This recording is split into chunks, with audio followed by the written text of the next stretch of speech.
C'est monsieur Caprier qui dirige. Monsieur le préfet, bonjour. On y va? C'est vous qui pilotez? On passe par là ou on passe par là? On passe par là. Voilà, Comme ça, on passe par la terrasse.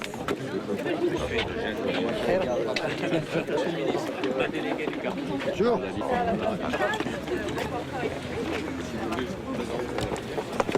Cet ensemble immobilier s'appelle Coro. On est ici sur la place Coro, de pointe de délinquance. Donc l'idée est de baisser cette dalle, de rénover l'ensemble du bâti, d'en démolir une partie de façon à ouvrir et de créer un espace beaucoup plus ouvert sur un ensemble immobilier où il y a 174 logements et où c'est encore un lieu de délinquance forte, de trafic, etc., sur lequel il y a une nécessité d'intervention forte.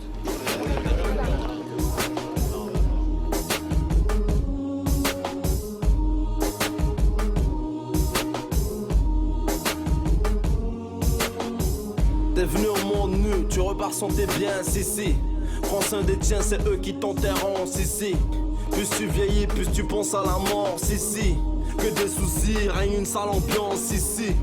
Manque d'amour, manque de sous, si. La vie est belle pour ceux qui ont tout. La ZUP, zone urbanisée en priorité, la priorité existe toujours.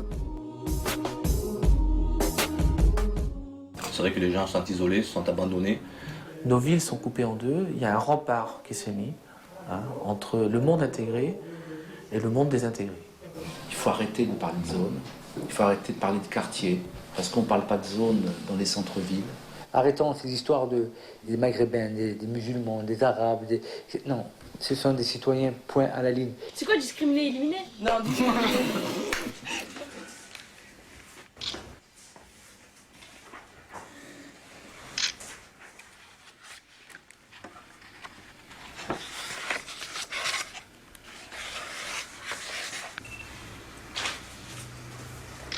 L'histoire de la ZUP de Nîmes, à elle seule, pourrait symboliser la faillite d'un système basé sur l'utopie de la croissance sans fin et du plein emploi. Pourquoi ce fleuron de la modernité s'est-il transformé en un lieu de relégation? Où sont les responsabilités? Est-il encore possible de mettre fin à cette dérive? Les questions se bousculent. Je vous suis. Le lieu-dit Pissevin a donné son nom à ce quartier poussé à l'écart de la ville. Un nom qui évoque la garrigue et les vignobles des Costières. Mais le bucolique s'arrête là. Pissevin, ça va jusqu'à Fragonard. Là, c'est le soleil levant et juste à côté, il y a la cité universitaire. Et là-bas, c'est le quartier Val-de-Gour. C'est la ZUC Nord. Et là, vous avez, c'est la place Coro, juste à côté. Dans le miroir des médias, l'image de la ZUP fait peur. Derrière ces murs et ces chiffres dans le rouge, vivent tout de même 16 000 habitants, plus du 10e de la population de Nîmes. Alors, de ce côté-là, il y a la médiathèque. Ça, c'est Lully, c'est la rue Lully. La rue Lully, la galerie Wagner, la place de Bussy, c'est vraiment... Oui, ça, c'est les artistes. L'avenue des Poètes, ça doit être un peu plus ancien. Depuis des années, les experts examinent le quartier à la loupe. Les rapports s'empilent, tandis que les habitants impuissants vivent son déclin. Pourtant, avec la visite de 2 ministres de la ville en moins de 4 mois, l'un de droite, l'autre de gauche, même les plus pessimistes se prennent à croire que quelque chose peut changer. Il disparaît en même temps.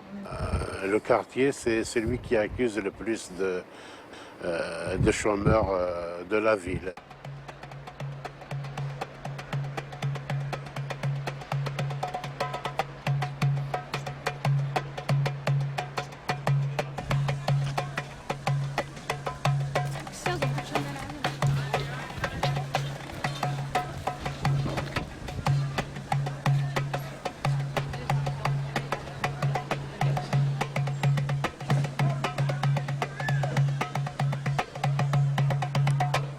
qu'on entend dans le rapport, ce qu'on lit dans le rapport, c'est que c'est ce sentiment d'abandon, c'est ce sentiment de ne pas bénéficier du même service que les autres. C'est pas quelque chose qui s'étale sur des exemples précis, etc. au quotidien, mais c'est un sentiment qui s'insinue progressivement. Je peux vous donner des indicateurs, mais c'est hallucinant, quoi. 72% de ménages non imposés, 51% de la population vit sous le seuil de pauvreté, alors que c'est que 25% à Nîmes, 33% de la population a un niveau de formation 6, c'est-à-dire des gens qui sont sortis de l'école avant la 3e. Le taux de réussite au brevet des collèges sur PIS 20, c'est de l'ordre de 30 ou 40%. Enfin, je veux dire, on pourrait comme ça multiplier les exemples. On me dit, vous êtes des fois un peu sévère sur le constat, etc. Et tout ça parce que regardez quand même, à PIS 20, il n'y a pas d'explosion, il n'y a pas d'émeute. Et c'est peut-être encore plus grave que quand il y a des émeutes. Quand il y a des émeutes, au moins, ce sont des signaux qui disent que quand on fait même des bêtises et qu'on fait brûler des écoles, etc. et tout ça, c'est insupportable, il ne faut pas lâcher. Mais c'est aussi des appels, je pense. Ah ouais, c'est la galerie parce qu'il y a ça. Là, il y a le bâtiment orange, bâtiment rouge, bâtiment bleu, bâtiment vert. Non, bleu et après il y en a. Non, là, il y a bleu, là, il y a. Et vous trouvez que vert, ça a beaucoup changé depuis? Oui, ils ont rajouté un bâtiment là. Un petit bâtiment là, fait non, ici. Il y en a que. Il y a le bâtiment. Et oui, du coup, tu vois qu'il y a les escaliers en bas, après il y a un bâtiment bleu. Montre. Prime, c'est où ça? Montre. Ah, Frago. C'était. Et là, regarde, là, c'est Frago. Frago neuf. Frago. Elle est où la tour? Elle n'était pas encore construite. Elle n'est pas encore la tour. Elle est là. Et donc, elle est où là? Montre-moi la tour où elle est maintenant. En fait, vous l'avez vu construire cet immeuble? Je l'ai vu construire parce que ma femme donnait le biberon à ma petite qui est née en 70, donc ça devait être en 71. En Algérie, j'habitais dans les HBM, habitation bon marché. Après, j'ai connu les HLM, habitation à loyer modéré.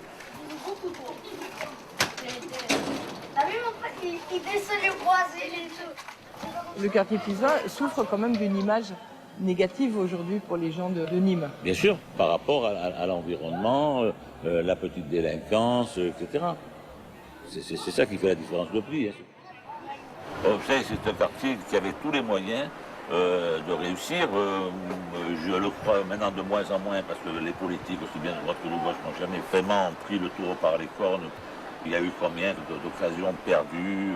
Je ne sais pas si on pourra un jour le sauver. Moi, j'espère. Parce que ça, c'est un quartier où il fait bon vivre. Quand on est arrivé ici, les toilettes, les douches, c'était merveilleux pour nous, quoi. Le chauffage partout. C'était l'époque où était arrivé un peu avant les Pieds Noirs, et on avait construit un tas de bâtiments pour eux, pour ainsi dire, pour les recevoir, et il y en avait pas mal ici. Donc on a eu la chance, ici c'était un militaire, je crois, qui était là. On a eu la chance, il est parti, hop, on a vu la place, voilà. Mais autrement, c'était à l'époque, c'était très difficile de trouver un appartement à Nîmes. Et je suis rentrée à la ZUP le 1er août 1965. Mais mon cœur est resté à PIS 20. Je continue à aller au marché là-bas. Je rencontre beaucoup de personnes, de femmes maghrébines avec lesquelles j'ai d'énormes contacts. Et puis je rencontre tous les gens que je connais, quoi. Il y avait des rapatriés, mais il y avait de tout, puisque moi, au-dessus de chez moi, j'avais la directrice de l'école maternelle. En face, chez moi, j'avais un monsieur qui travaillait aux impôts. Donc, on n'était pas renfermés dans une histoire de solitude, de misère, etc. C'était très vivant à l'époque. L'idée, c'est qu'on va se poser au même endroit, on va prendre la même photo pour voir comment c'est maintenant. Ça, là. Mais avant, il n'est pas là. Si, il y est ça. Si, le truc, il y a le rebord orange qui monte, il est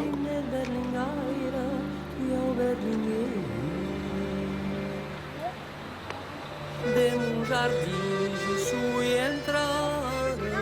De mon jardin, je suis entrare. E per cupa rosas muscadas, io berlinguet. Per ua rosa muscadet, io berlinguet, berlinguet, berlingaire, io berlinguet.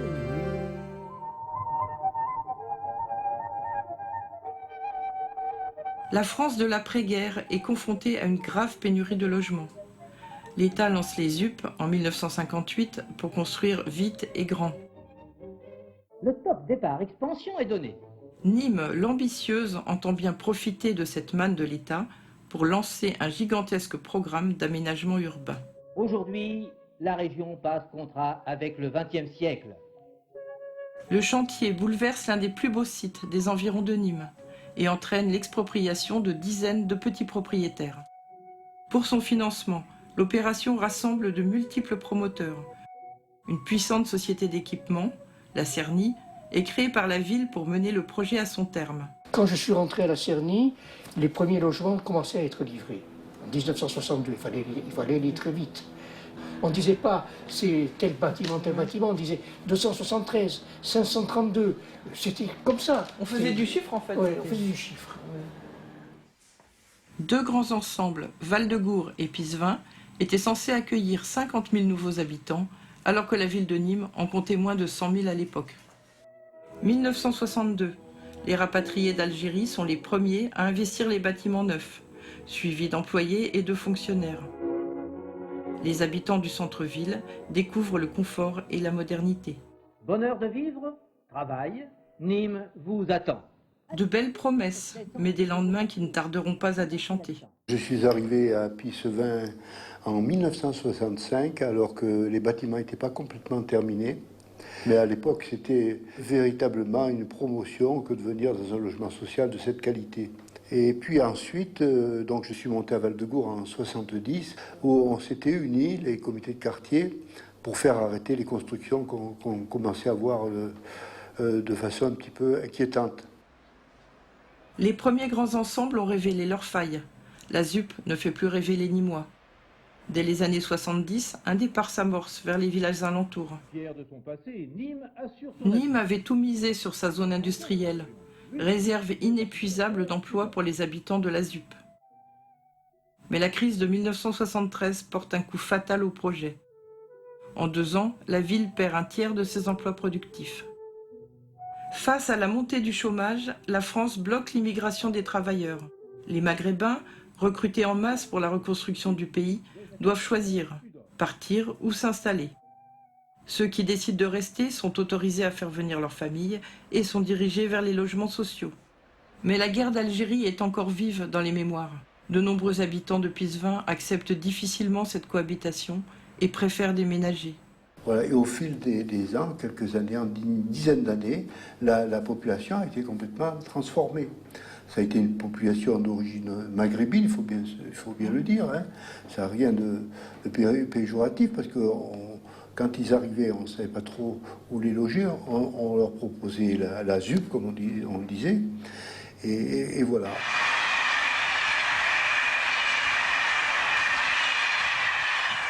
C'est bien le système, les outils de la République qui ont fait qu'aujourd'hui, en 2012, on arrive à cette situation.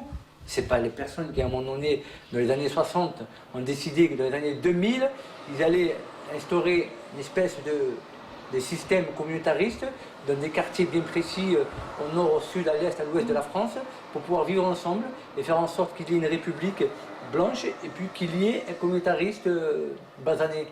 C'est extraordinaire quand même cette vision. Et pourtant, dans l'opinion publique en général, hein, on a l'impression que c'est cette vérité qui gagne.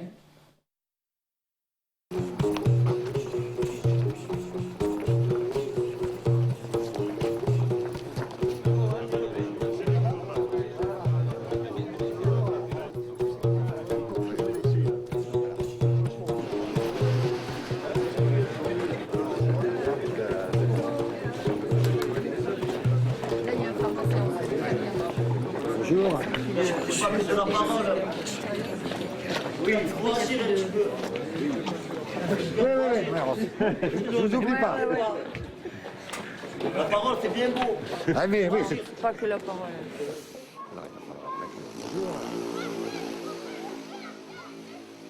Une des originalités du programme Pisevin était d'associer pour moitié logements sociaux et copropriétés accessibles au plus grand nombre. Mais les bâtiments ont vieilli, les anciens propriétaires aussi. Ne pouvant plus faire face aux charges, les premiers occupants ont progressivement cédé la place aux spéculateurs. Avec des prix de vente bradés et des loyers garantis par l'aide au logement, le retour sur investissement était assuré. Les copropriétés ont finalement échoué à assurer la mixité sociale. La loi du marché tire désormais le quartier vers le bas.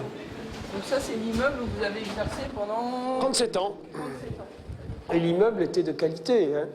L'entrée, c'est quand même du marbre. Et les appartements aussi. Hein. On avait des appartements de très bonne qualité. Ça n'a rien à voir avec d'autres appartements. D'autres appartements du quartier. Non, non. Certains propriétaires ont mis une agence et les agences n'ont pas joué la mixité. Parce que c'est justement la question qu'on voulait vous poser sur la, Moi, je pense, sur la responsabilité de cette évolution qui semble avoir été hors contrôle. Hors contrôle complet. Hein.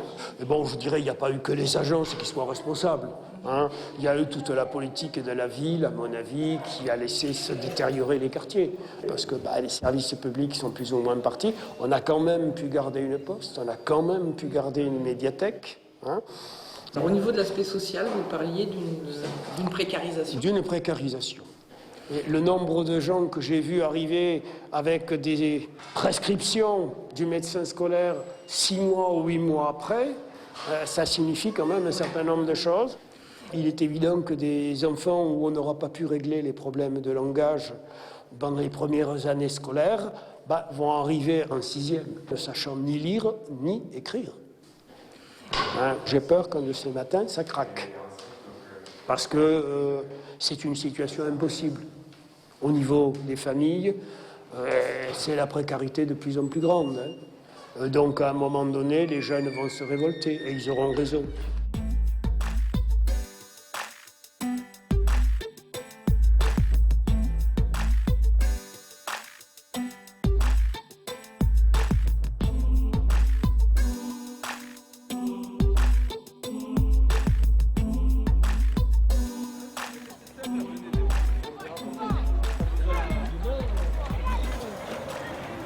La moitié de la population du quartier a moins de 25 ans. L'association Les 1000 Couleurs est pourtant la seule structure à faire office de centre d'animation et de loisirs pour les enfants et les adolescents de ces 500 familles adhérentes.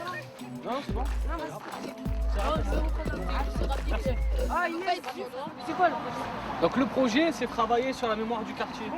Essayer de voir comment il était auparavant et qu'est-ce qu'il est devenu aujourd'hui. Et au fur et à mesure des années ou des grands événements, qu'est-ce qui a fait que c'est modifié.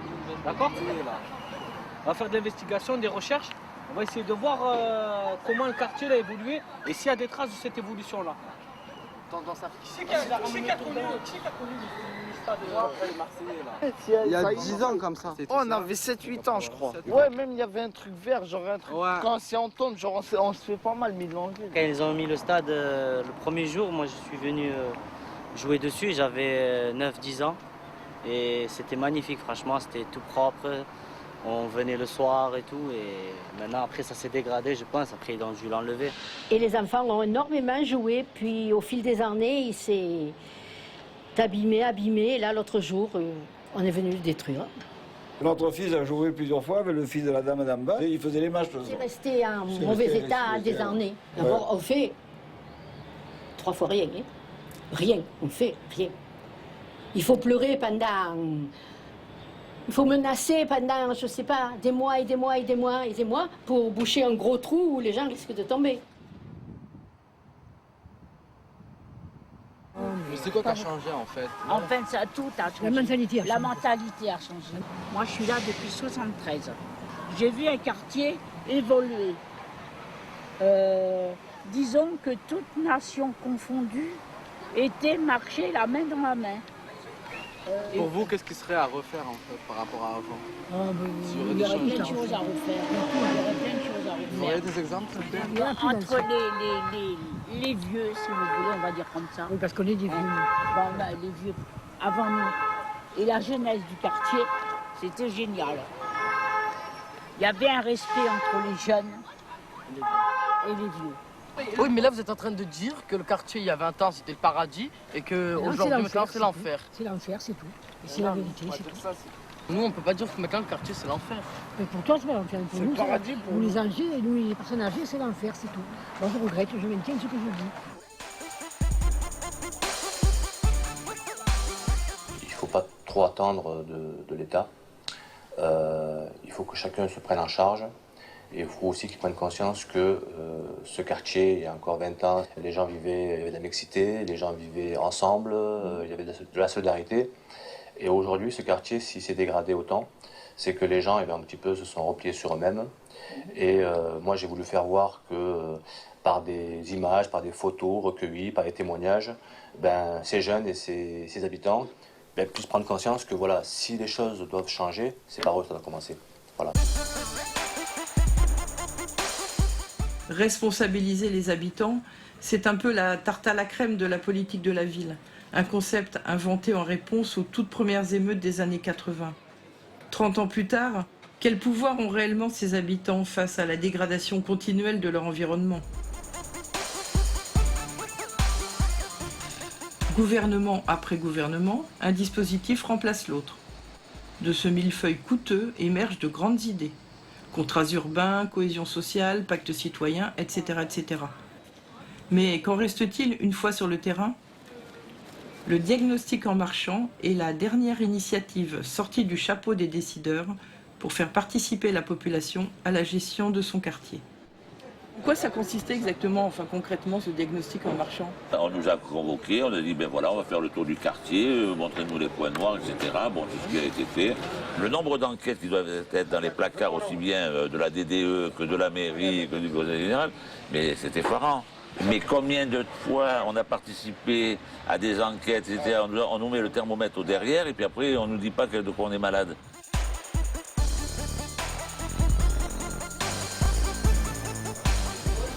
Ouais, ça n'a pas changé. Hein. Et c'est ça, voilà. Et la planche, elle est toujours la même. Hein. Ça, c'est quand même une petite chose, mais alors ça dépend de qui, ça ? Mais ça je ne sais pas si c'est la propriété ou alors carrément de la ville. Hein. Donc ça fait 2 ans qu'on marche, qu'on écoute, qu'on participe à une réflexion, mais il n'y a pas de moyens, il n'y a pas de groupe de pilotage, il n'y a pas de groupe de coordination. Voilà.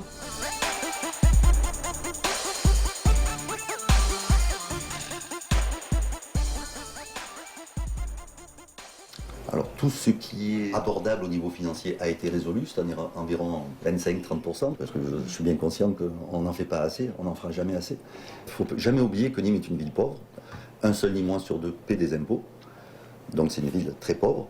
Si on veut attirer une clientèle socialement plus élevée pour remonter le niveau et tout, on est obligé de faire une jolie ville quand même. N'oublions pas que la première industrie de Nîmes, c'est le tourisme, c'est pas en réhabilitant Pissevin qu'on va attirer des touristes.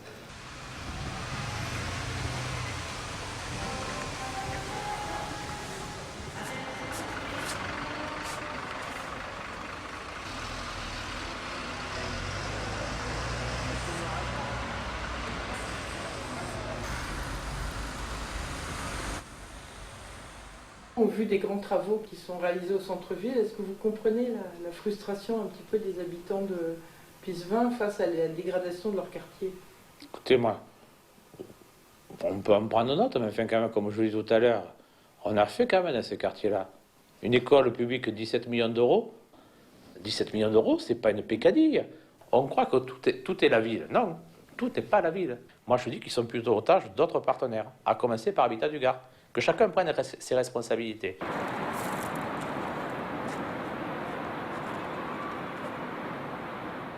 Ce bâtiment forme un carré. Ils vont détruire les 3/4 et ils vont laisser que cette partie. Et sur cette partie, ils enlèveront le 3e et le 4e étage. Et voilà. Et là aussi, la terrasse, là, ici, ils vont la détruire. Ouais, ils vont faire de ça une résidence. Ça va être propre avec interphone. Enfin, ils l'avaient dit en 2007, comme ça, ils ont dit qu'ils vont détruire en 2012. En 2012, il n'y a toujours rien. Donc je pense que c'est un peu du pipeau, mais après, je sais pas. Voilà. Place, Raphaël. Mais pourquoi on appelle toujours ça des places alors qu'en fait, c'est pas des places ? Oui, mais c'est un carré fermé. Enfin, il y a 3 portes. Ici, il n'y a aucune copropriété. Hein, non. Là, c'est les HLM. C'est l'habitat du Gard. Ils nous ont dit qu'ils vont devoir nous refaire tout ça. C'est ça, on vous a fait des promesses de réhabilitation. Des faux promesses. On dirait qu'on ne paye pas le loyer ici. Oui. On dirait qu'on habite gratis ici. Ils ne te donnent pas d'informations. Dès que tu vas là-bas, ils te disent qu'il n'y a pas de sous. Nous, on n'a pas ça. D'accord. Il y a un projet de démolition, mais quand, on ne sait pas le temps qu'ils vont faire prendre une décision, soit ils démolissent cette partie, soit... Mais voilà, ils nous donnent des explications comme ça, on ne sait pas si c'est vrai, si c'est faux, si... On ne comprend rien du tout. Depuis combien de temps vous êtes arrivé ici à Pisseva? Ça va faire 4 ans. Ben, peut-être ils ont choisi de nous mettre tous là. Parce qu'il y a pas mal de, voilà, des Comorés, des Mahorais, voilà, qui sont là. On a rencontré beaucoup de personnes qui sont convaincues que sur la base même de leur nom, de leur origine étrangère, ils n'ont pas d'autre affectation possible en logement social qu'à la ZUP. Eh bien, madame, je dois vous dire que c'est un peu vrai, malheureusement. Les Comoriens, ils sont logés, la plupart, je crois, à Raphaël, et Bassano, là où personne ne veut aller. Et alors, quand il y a des logements qui se libèrent, eh ben voilà, on les donne à ceux, aux braves gens qui ont besoin de logement et qui veulent y aller. Suite à la réhabilitation des quartiers nord de Marseille, de nombreux Comoriens et Mahorais se sont repliés sur Nîmes.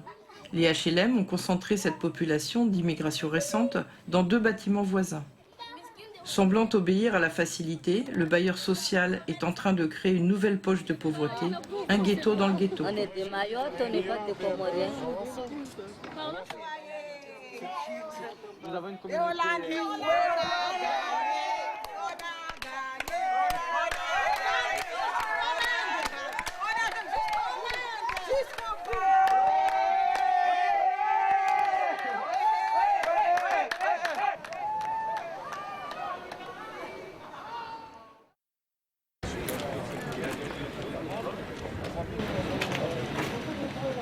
Votre prédécesseur, Maurice Leroy, qui est là il y a quelques semaines, que ce soit pour lui ou pour vous, on entend les mêmes choses aujourd'hui de la part des habitants. Ça fait 20 ans qu'on nous fait des promesses et on sent qu'il y a une vraie attente.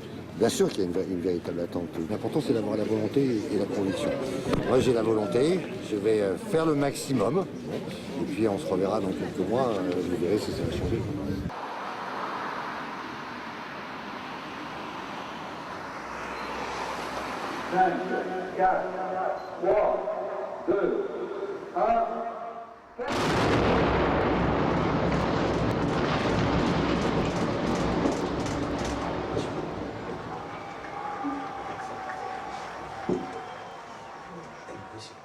Ça dure quelques secondes, ça dégage beaucoup de fumée et finalement, dans cette fumée s'envolent des dizaines d'années de vie. Voilà. La tour était là, Voilà. sur cet espace Voilà. vide là. Donc sur cet espace vide. Et aujourd'hui, le moyen des urbanistes d'ouvrir ce quartier vers l'extérieur, c'est de démolir. C'est pour moi un constat d'échec. Je suis ancien président d'Habitat du Gard en fait, Monsieur Mangin. Vous êtes un élu? J'étais un élu, oui, je ne le suis plus. Filmer, moi. Ne vous inquiétez pas, on ne vous filme pas. Et je leur ai dit que j'avais conscience d'avoir pris des décisions qui avaient entraîné effectivement chez les gens beaucoup de douleurs. Mais ils ne font que des parkings. Oui, voilà, ils font que des parkings. Ils font que des parkings. Là, ils nous ont fait un parking, là-bas, ils nous ont fait un jardin, ils nous ont même pas mis d'aire de jeu, rien. En vrai, il faut mettre des aires de jeu pour les enfants et tout. Il y a plein de choses qui sont pas logiques, mais bon. On se plaint ou on se plaint pas. Hein. Non, mais c'est important. Qu'on vote pas, c'est pareil. On va parler à qui? Ils nous écoutent pas. Il n'y a rien à faire, on peut discuter pendant 100 ans. Nos parents, ils ont discuté. Nos grands frères, ils ont discuté. Nous, on discute. Nos petits frères, ils discutent. Ça va finir comme en Tunisie. Il va y avoir une révolution un jour. Vous parlez de révolution en général, pas spécialement dans les quartiers? En général, je parlais pas dans les quartiers, je parle de la France en général. Toutes les populations. Je parlais des musulmans, des chrétiens, tout ce qui est... Et aujourd'hui, est-ce que c'est réversible, ce mouvement dans les quartiers? Je ne sais pas répondre à cette question. Ça fait 30 ans, plus de 30 ans de politique de la ville et personne n'a réussi pour l'instant. Fadela Amara donc a parlé de plan Marshall des banlieues. Plan Marshall, c'était quelques centaines de millions, je ne sais plus le montant. Mais c'est sans commune mesure avec ce qu'il faudrait faire. Parce qu'aujourd'hui, là, on est en train de voir du bâti, de la pierre. Mais derrière ces murs, ce sont des gens qui vivent. Mais ces gens, on ne s'en occupe pas vraiment.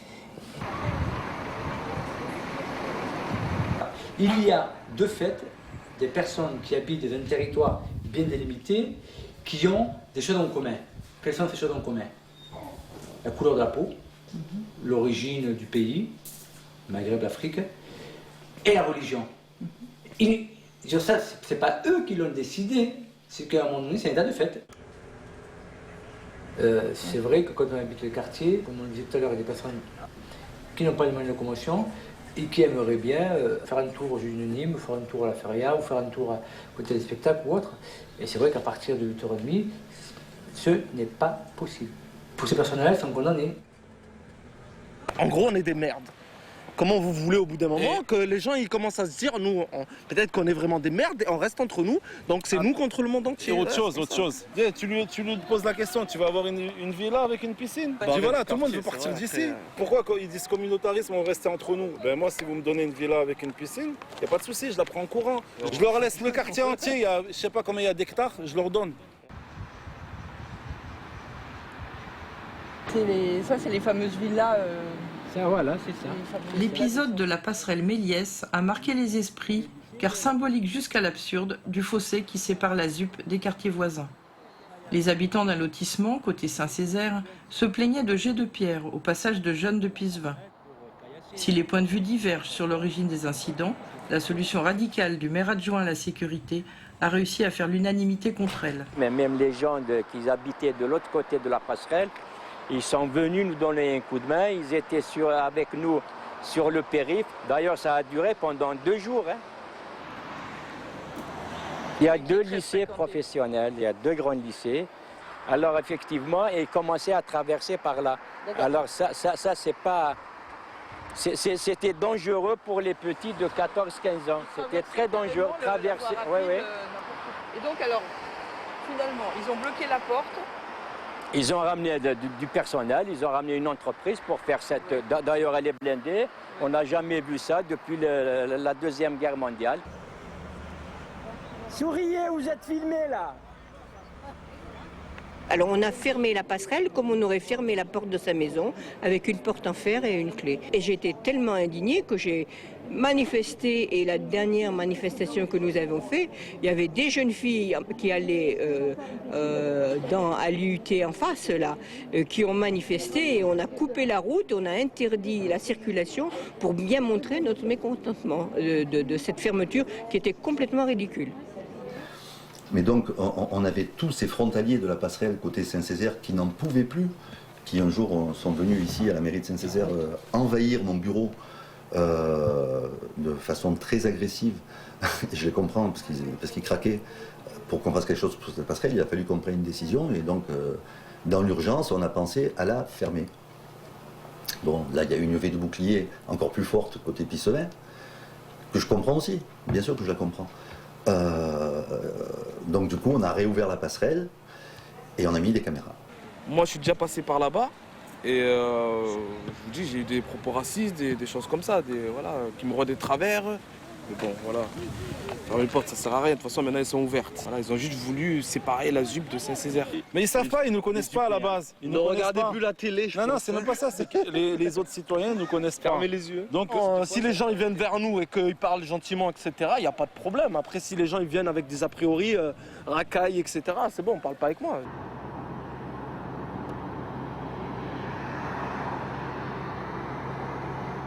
Cette identité que les adolescents du quartier revendiquent, c'est une identité positive ou bien c'est une identité qui se sont construites par peur de l'extérieur, par rejet?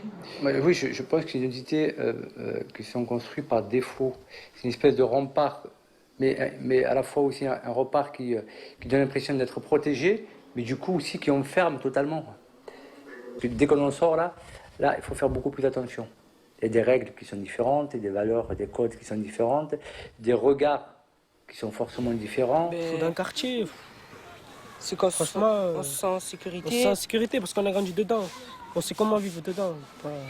Dehors, qu'est-ce qui se passe? Vous vous sentez pas en sécurité dehors? Franchement, dès qu'on est en ville, les flics qui viennent nous contrôler. Des fois, ils voient une tête de robeux, mais ça y est, pour eux, ils sont là, ils ont du chute sur eux, voilà. C'est ça. Voilà. On regarde pas nos papiers, on regarde notre couleur de peau et nos origines. Déjà, on a grandi ici, donc ils n'ont pas le choix. Moi, je me ressens français, bien sûr. Moi, je suis français, je n'ai pas choisi d'être français, parce que je suis né dans une île des Dom-Tom. Je suis né là-bas et que je suis français d'origine. Moi, je me sens français parce que je paye les impôts, etc. en France. Mais après, maintenant, leur comportement vis-à-vis de... parce qu'ils voient ma couleur de peau, franchement, c'est révoltant. Ah oui, je rentre dans un magasin, on va acheter, on est devant la femme comme ça, elle te surveille. C'est quoi qu'on a là? Qu'est-ce qu'il faudrait pour que vous vous sentiez vraiment français? Comment? Qu'est-ce qu'il faudrait pour que vous vous sentiez Nous, on est français, on a la carte d'identité. Oui, mais... Parce que nous, quand on est là, entre nous, on n'y pense pas à ça. Mais après, c'est quand on se mélange.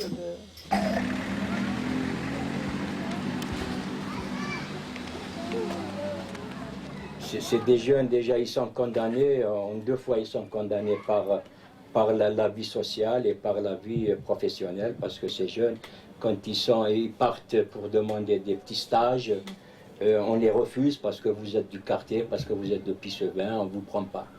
Qu'est-ce qu'ils vont faire, ces petits? Eh bien, ils se refugient dans leur quartier, ils font des conneries. Il n'y a pas un paquet qui s'appellerait les jeunes, je dirais. Il y a différents profils de jeunes dans ce quartier. Bon, une chose qui est sûre, c'est quand même qu'il y a une forte concentration de jeunes de tout petit niveau scolaire. Échec scolaire, déscolarisation. Ces gamins-là, au bout d'un moment, effectivement, il y a un questionnement sur ce qu'ils sont, sur leurs propres valeurs. Ils sont pas toujours très valorisés, quoi. Quelles sont les ressources pour un jeune, par exemple, qui a décroché de l'école et qui n'a pas encore 25 ans? Globalement, non, les jeunes de moins de 25 ans ne peuvent pas bénéficier du RSA, quoi. Ou ils rentrent dans un dispositif et trouvent un emploi, ou alors, vous le disiez, il y a la tentation de l'économie parallèle, de la débrouille. Oui. Oui, surtout qu'il y a quand même beaucoup de sollicitations. Et puis certaines fois, ça peut être, je suppose, assez financièrement assez intéressant. Donc, mais bon, tous les jeunes ne sont pas forcément dans cette logique-là, quoi. Maintenant, je trouve que c'est particulièrement délicat pour le jeune qui est un peu borderline. Il peut très facilement basculer.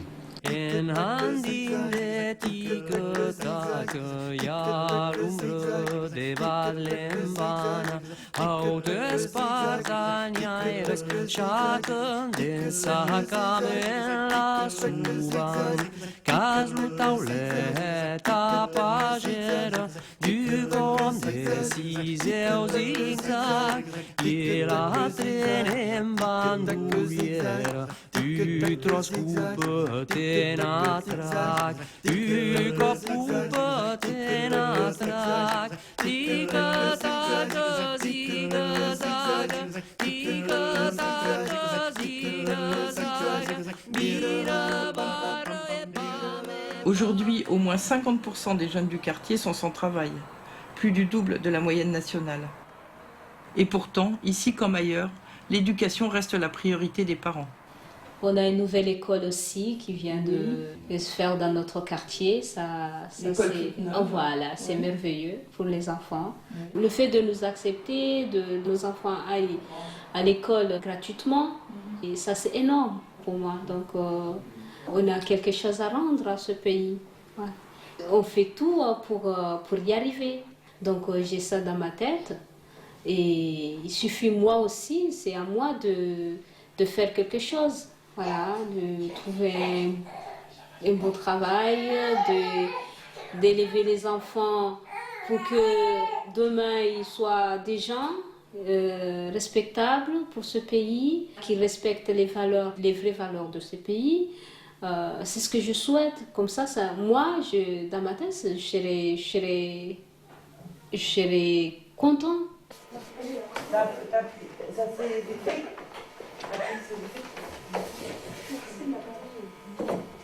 Ces gamins, ils ont une double culture. Ils ont leur culture d'origine, puis plus la culture française. Bon, nous aussi, on a une double culture. On a une culture française et une culture occitane. Perché c'est crampo di luvi e lupa una vertu simpatico che fai parla. Oh, beh. La différence, ce n'est pas quelque chose qui empêche une communauté, au contraire. Ce n'est pas l'argent. Mais même qu'on est différent, on vit ensemble, on peut vivre ensemble. Et je pense que là, au point de vue intégration, c'est quelque chose de fortement bénéfique. Depuis l'arrivée de M. Besson, il a développé ce genre de choses et je trouve ça très très positif pour le collège et pour le quartier. Elles vont toujours jouer à l'extérieur et ça c'est important parce qu'elles représentent une vitrine du collège et c'est une vitrine extrêmement positive. Donc je pense qu'elles sont aussi très fières de ça. D'accord? Ok? Vous faites attention. Après, fait bon penser. Oh, ben, monsieur. Je ne suis pas un médecin mercenaire. L'eau, ça vive. L'intérêt ne me gouverne point. Ah, et passe à kilo pensado.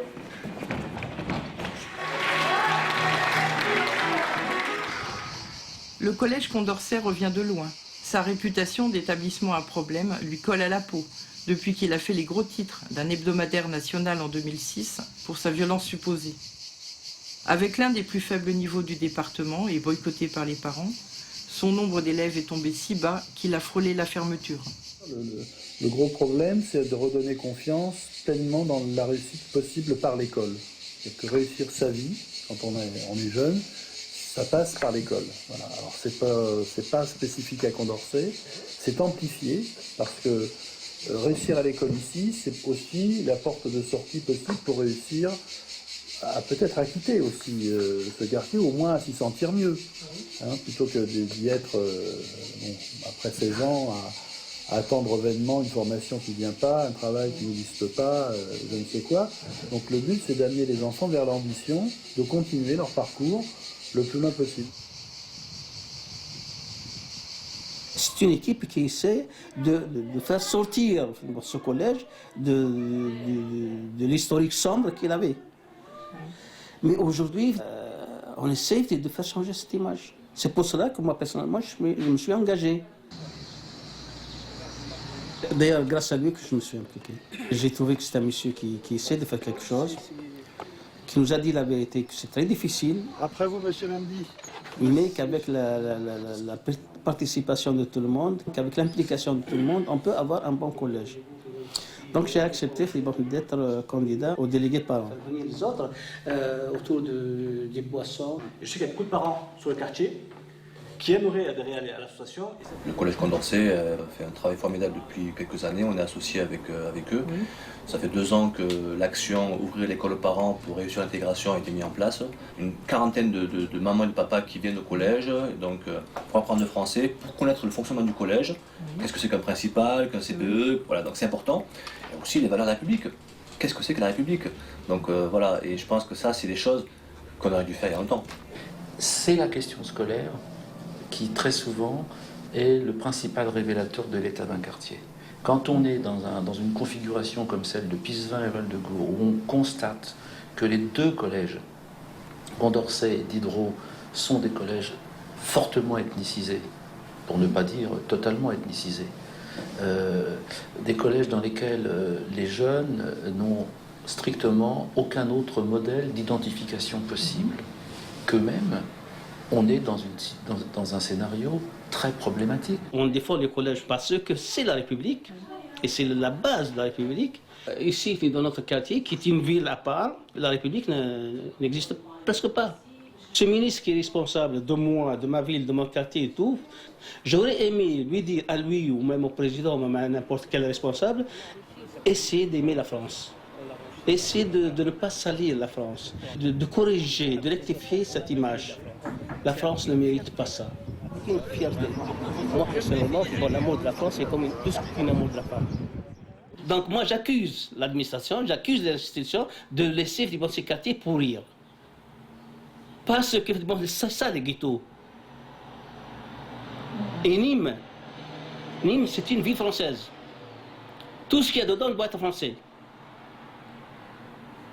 Et ça, moi, je suis pour rien. Je parle, je dis, je dénonce.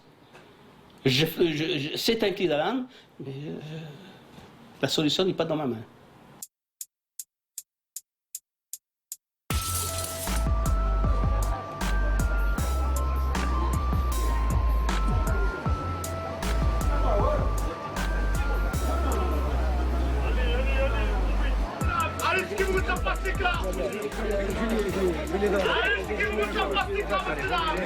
C'est pour la sécurité des quartiers, madame.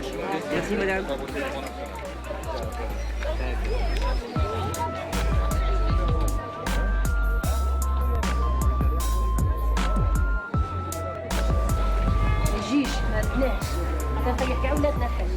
Allez, viens, viens.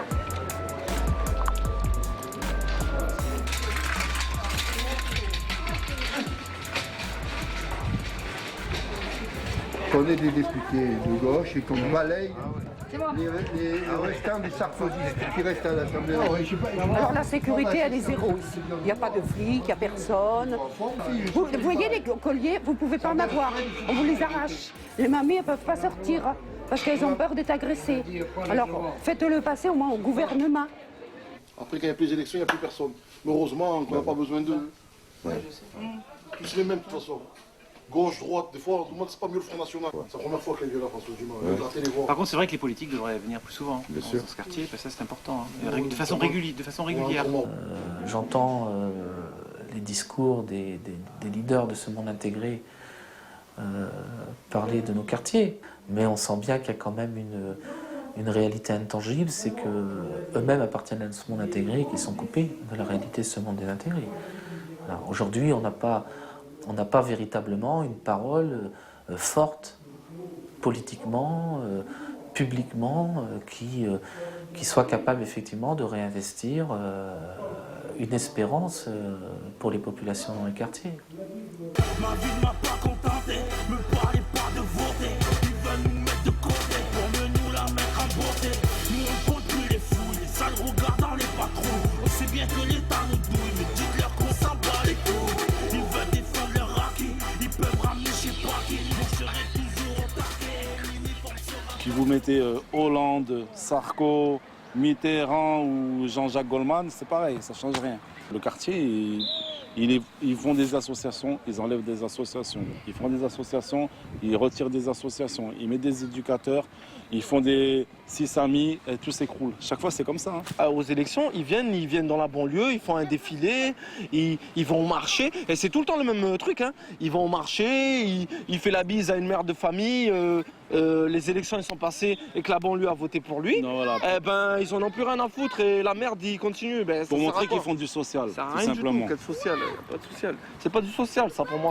Ça s'appelle mentir aux gens. Qu'est-ce qui nous reste à part l'honneur, frère? T'as grandi dans la merde, de crasse en crasse, c'est ce qui se passe. Le rap, c'est comme la rue, c'est plein de tas. On voit un peu où la bombe, puis je me casse. C'est vite que je prenne mon fil pour que je me casse. La politique de merde, on s'en bat les couilles. Faire un tour dans nos tests, les frères se débrouillent. Leur patrouille, leur loi, pour nous foutre la trouille. Fini le temps, on se laisse faire, maintenant ça crache des coups.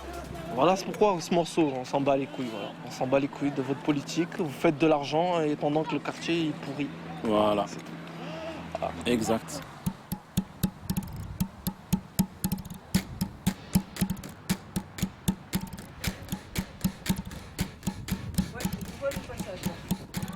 Sans les associations, le quartier se porterait sans doute encore plus mal. Bien qu'elles contribuent à assurer un minimum de paix sociale, leur reconnaissance par les institutions, tant prônée par les politiques de la ville, reste très théorique.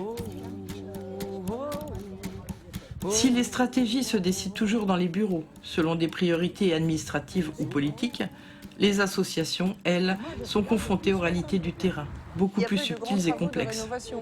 De cet immeuble de Fragonard. Depuis 88, ils n'ont pas repeint la balustrade. Vous, qu'est-ce que vous souhaitez? Vous souhaitez être logé ailleurs ou rester ici? Ah, mais moi, si on me loge bien, dans le rez-de-chaussée, parce que je suis handicapée bien sûr, quand même. bien sûr. Mais donc, vous ne seriez pas opposé à partir d'ici si on vous... Ah, mais moi, je ne pars pas d'ici. Hein. De toute façon, je ne pars pas. Notre association, je parle de nous, on s'occupe beaucoup plus de personnes âgées que des jeunes. Dans les quartiers, on en parle très peu. Voilà, c'est eux qui souffrent le plus. Alors ce n'est pas pour des financements qu'on va changer, pour tricher, aller on s'occupe des jeunes. Donc nous, si ça rentre dans notre cadre, c'est bon. Mais on ne va pas adapter l'association au cadre des financements. Il y a beaucoup de clientélisme, beaucoup de clientélisme. Des fois, l'idée ne vient même pas du mouvement associatif, il vient de quelqu'un qui va avoir une assise, tu crées ton association et puis on s'en occupe, quoi. Il y a beaucoup d'associations qui ont fermé sur le quartier? Oui, beaucoup parce que il n'y a pas assez de financement et le bénévolat quand même commence à se restreindre. Et si la crise s'accentue, s'il y a des coupes dans les aides sociales, qu'est-ce qui va se passer? Exactement, ça c'est vraiment très difficile. Très difficile. Ça vous inquiète? C'est très inquiétant.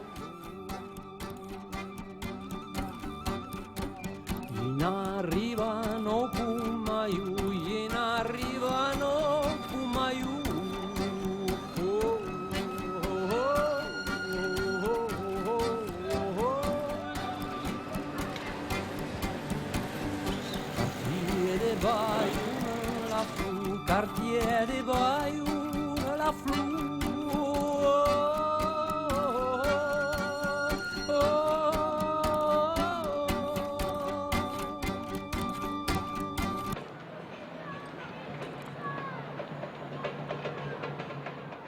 Je remercie la présence du sénateur-maire à notre forum, ainsi qu'aux élus, M. Bourgois et M. Tiberino. Ce 4e forum associatif reflète le dynamisme des associations. Le renouvellement des subventions approche. Politiques et acteurs de terrain se retrouvent pour un rituel annuel.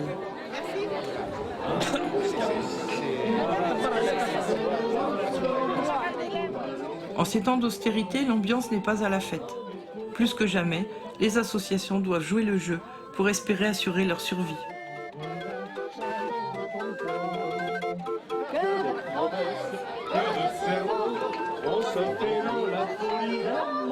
Il faut que chacun aussi y mette du sien. Je pense que les associations présentes ici sont aussi des acteurs importants pour le meilleur vivre dans ce quartier. Et donc cette année qui commence, vous la voyez comment? Écoutez, on va voir, il y a eu un changement de gouvernement. Avec la création récente des ZSP, zones de sécurité prioritaire, les associations sont invitées à investir le terrain de la sécurité. On sent très bien qu'on s'enfonce, quoi. Seulement, c'est ni la mairie seule, ni le conseil général seul. Pour le monde associatif, envisager une collaboration avec les forces de l'ordre est loin de faire l'unanimité. Le travail associatif est une chose, la police, on n'a qu'à faire son travail. Autrement. Justement, le problème, mon cher président, c'est que la police a de plus en plus de mal à faire son travail dans ces quartiers. Et là, on a besoin de tout le monde, des éducateurs, des enseignants, de la police, des associations, des élus. C'est un travail en commun. Non, mais justement, des associations qui sont spécialisées dans la prévention de la délinquance, il y en a déjà et elles sont très peu nombreuses. Ça, c'est clair. Mais elles dépendent du conseil général, donc je ne ferai pas de commentaires. Ah, mais dis donc, vous allez travailler ensemble. Oui, et non, mais on veut bien travailler ensemble, on veut bien prendre toutes les critiques. Les rivalités politiques locales auront finalement été mises de côté le temps de mener une concertation avec les parents autour de l'avenir du collège. Un premier pas vers le dialogue. Mais sera-t-il suffisant pour surmonter des décennies de défiance, d'incompréhension et de frustration? Mais moi, ce que je voudrais aussi, c'est que ce qui va être dit soit vraiment accompagné. C'est à vous que tout le monde se retourne. Je suis désolée, vous portez le poids d'apporter les solutions miracles. Je ne suis pas en train de critiquer ce projet-là, et je dis que si ce projet, à mon avis, il n'est pas associé à une réflexion beaucoup plus large sur la mixité sociale, comment faire pour inverser cette tendance? Il n'y a pas de raison que ça foire, il n'y a pas de raison que ça ne marche pas. Il manque effectivement, vous avez beaucoup dit la mixité sociale, cette mixité dans les collèges, eh bien à nous de la trouver. Vous êtes comme nous, vous êtes français, vous êtes ici depuis longtemps, vos enfants sont français, ils doivent donc bénéficier de ce que... Je ne parle pas de moyens financiers, bien sûr qu'il en faudra. Mais je parle dans les moyens d'une volonté politique. Je parlerai presque d'une honnêteté politique. Mais du travail, hein. Et du travail. Mais c'est possible, hein. Mais du travail, commençons aujourd'hui pour avoir des résultats dans 20-30 ans. Moi, je dis que ça vaut le coup. Ça vaut le coup. Maintenant, peut-être qu'on préfère éteindre le feu tous les 2, 3 ans, 4 ans.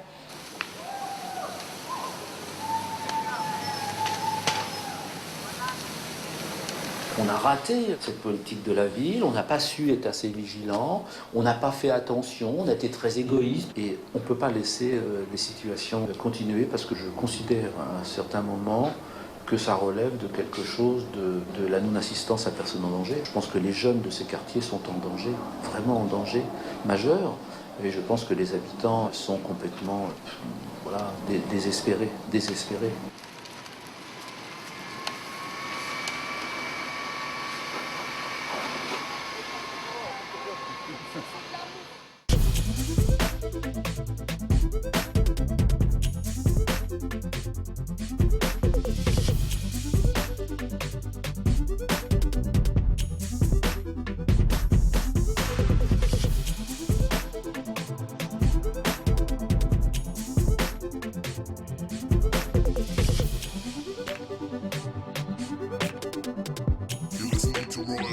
Je te ferai voir les étoiles pour détourner ta vue.